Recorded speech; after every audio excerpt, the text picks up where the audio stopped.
2026ல அப்படி ஒரு வரலாறு திரும்ப போகுதுன்னு உறுதியா சொல்றதுக்கான மாநாடு தான் நம்மளோட இந்த இரண்டாவது மாநில மாநாடு.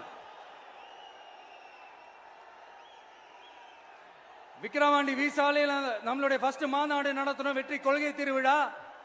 அதுக்கப்புறமே நீங்க பார்த்திருப்பீங்க, தமிழக அரசியல் அந்த தட்ப வெப்பத்தையே மாத்தினுச்சு. நமக்கு எதிராக எத்தனை குரல்கள்.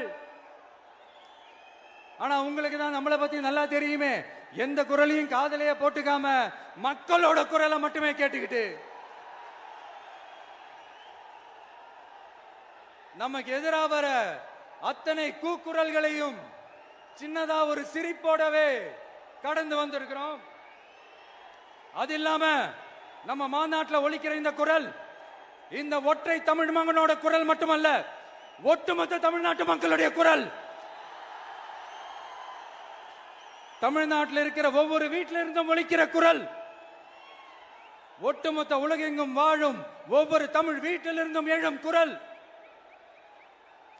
இந்த சினிமா என்கிற மாபெரும் கலை ஆயுதத்தின் வாயிலாக சாதி, மதம், இனம், பாலினம், மொழி கடந்து இந்த நாட்டின் மூளை முடுக்கெங்கும் ரசிகர்களாக இருந்து தோழர்களாக நம்மோடு பயணிக்க துவங்கியுள்ள அனைவரோடும் இணைந்த ஒவ்வொரு மனிதருக்காகவும் ஒலிக்கிற உரிமை குரல்.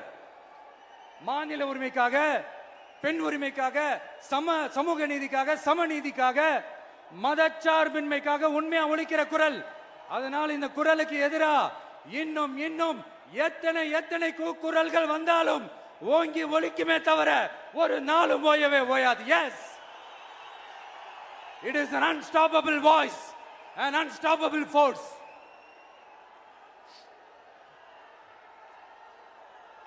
நம்ம அரசியலுக்கு வர்றதுக்கு முன்னாடி அட இவரெல்லாம் வரமாட்டாரியா, அவரே வரல, இவரே வரல, இவருங்க வர போறாரு அப்படின்ட்டு நிறைய பேர் ஜோஷியம் சொன்னாங்க. அப்புறம் நம்ம கட்சியினுடைய பேர் அறிவிச்சதுக்கு அப்புறம் பேரு தானே அறிவிச்சிருக்கிறாரு, மக்கள் கிட்ட பேர் வாங்கணும்ல, அதெல்லாம் முடியாதுன்னாங்க. அப்புறம் ரொம்ப முக்கியமா மாநாடுலாம் எவ்வளவு பெரிய விஷயம், அதெல்லாம் இவர் ஒத்தால எப்படி பண்ண முடியும், சும்மா பக்கத்தில் புசியானதை வச்சுக்கிட்டு மாநாடுல எப்படி நடத்தி காட்ட முடியும், அதெல்லாம் அவங்களால முடியாது. அப்புறம் மழை பெஞ்சு எல்லாத்தையும் எடுத்துரும், ஏன் என் கூட இருக்கிறவங்களே கூட தான் சொன்னாங்க. அதுக்கப்புறம் என்ன நடந்துச்சுன்னு உங்க எல்லாருக்குமே தெரியும். இப்ப புதுசா ஒண்ணு சொல்ல ஆரம்பிச்சிருக்கிறாங்க. அது என்னடானா, ஆட்சியை பிடிக்கிறதெல்லாம் அவ்வளவு ஈஸி இல்லை இல்லையா. இப்ப அதெல்லாம் விட்டாங்க, இப்ப இங்க வந்துட்டாங்க. இவர் நேரா ஷூட்டிங்ல இருந்து வருவாராம், வந்து ஆட்சியை பிடிப்பாராம். அது எப்படி இவராலே முடியும், அவராலே முடியல, இவராலே முடியல, அவருக்கு அத்தனை வருஷம் ஆச்சு, இவராலே எப்படி முடியும் ஒரு பக்கம்.